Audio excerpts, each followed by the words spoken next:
सुमन जी है। सर बहुत बहुत स्वागत है आपका।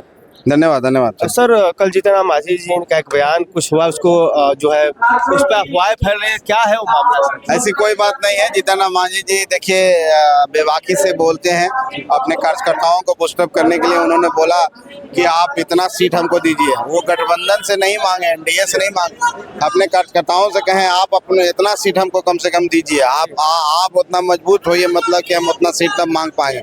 तो एक बातें थी, वो बात हो गई, ऐसी कोई बात नहीं है। तो हम जो है दिल्ली और झारखंड में सीट न आप लोग को बोल रहे हैं नहीं मांगे, नहीं डिमांड किए, तो क्यों सर सिर्फ बिहार तक ही रहना है या आगे? नहीं ना, आगे बढ़ेंगे, आगे निश्चित बढ़ेंगे। और हम मेहनत भी कर रहे हैं। हर प्रदेश में हमारा कार्यक्रम हो रहा है, हर प्रदेश में हम जा रहे हैं, हर प्रदेश में मेरा संगठन है। सही समय पर सही डिमांड किया जाएगा। हमारी तैयारी जब पूरी होगी, हमारी तैयारी मकबूल होगी, हमारी तैयारी पूरी मुस्तैद हम रहेंगे तो निश्चित तौर पर वहाँ मिलेगा ही। इसमें कोई किसी से कोई अथी नहीं है, कोई शिकायत नहीं है। और हाँ, झारखंड में जो बातें चल रही है, हम झारखंड में कोई सीट नहीं मांगे हैं।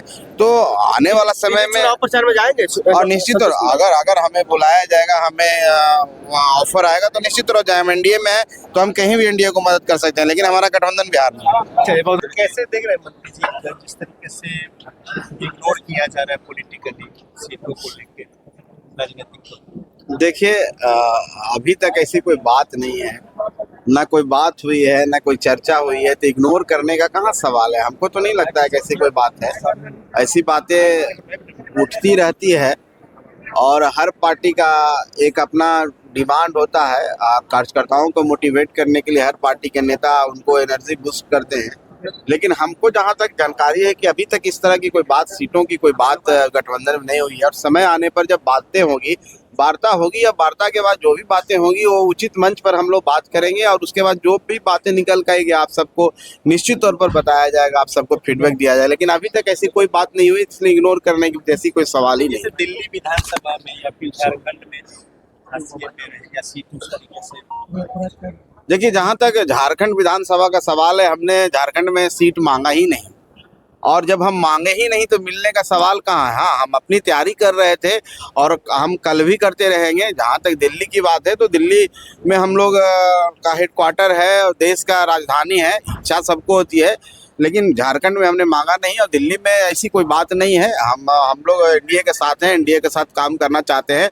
हमारी बातें बिहार में है और निश्चित तौर पर अगर हम बिहार में बात करेंगे और बिहार के लिए काम करेंगे और बिहारियों के लिए काम करेंगे और बिहारी का सेवा करते करते हम देश की काम करेंगे। इसलिए इस तरह की कोई बात नहीं है, इस तरह का कोई विवाद नहीं, कोई नाराजगी नहीं, कोई आचार्य ऑफर दे रही है। कितने सीटों पर आप लोग की वैसे तैयारी?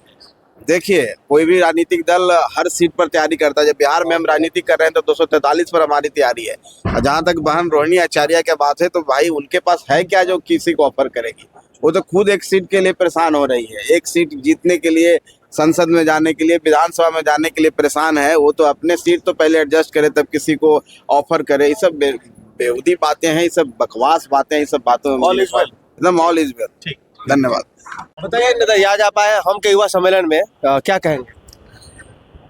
हम के सम्मेलन में आए हैं, अपना सब हम लोग पिछड़े हुए सब मूल्य को एक जगह करना है। युवा दिवस है आज, स्वामी विवेकानंद जी का जन्मदिन है। इसके उपलक्ष्य में हम लोग सब एजुकेटेड बनो, इस सब का एक साथ नारा देने का कोशिश करना है हम लोग।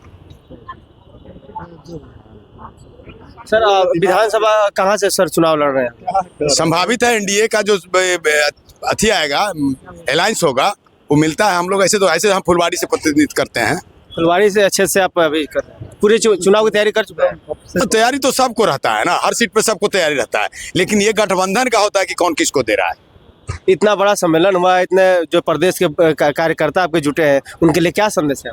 एकजुट रहो, युवा एक रहो, आने वाला 2025 तुम्हारा है, इसलिए अच्छा सम्मेलन किए हैं इस बार। बड़ी संख्या में लोग आए, हजारों की संख्या में लोग आए हैं। युवा सम्मेलन जो किए थे हम लोग स्वामी विवेकानंद जयंती के सप्ताहांश के आधार पर किए थे हम लोग, ठीक है। तो इसमें यह दिखाना था कि हमारे युवा किनसे कितने जुड़े हुए हैं हमारे पार्टी से, ये जरूरी था।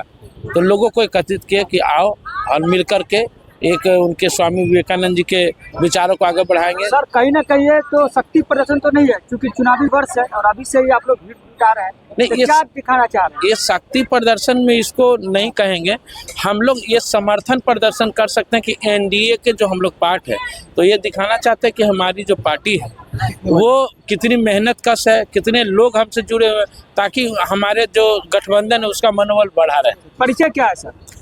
साकेत यादव, राष्ट्रीय मीडिया प्रभारी। चलिए, क्या का जो ये सम्मेलन हुआ युवा सम्मेलन, ये एक विचारों का है, युवाओं का विचारों के प्रति रखा गया है। और हमारे माननीय साहब ने भी हाल में स्टेटमेंट दे दिया है कि हम अपना शक्ति का प्रदर्शन कराएंगे, एनडीए को अपना शक्ति हम दिखाएंगे कि हम भी हैं रेस में, हम रेस से बाहर नहीं हैं। और लगभग जब हमारी पार्टी 15 में बनी थी तो उस समय हमारे पास उतने जनसंख्या का अनुभव नहीं था, आबादी नहीं थी, लेकिन आज बीते 8-9 वर्षों में हमारी पार्टी बहुत डेवलप कर गया। हम नाम मुकेश कुमार हुआ, साधु यादव, पटना महानगर सचिव।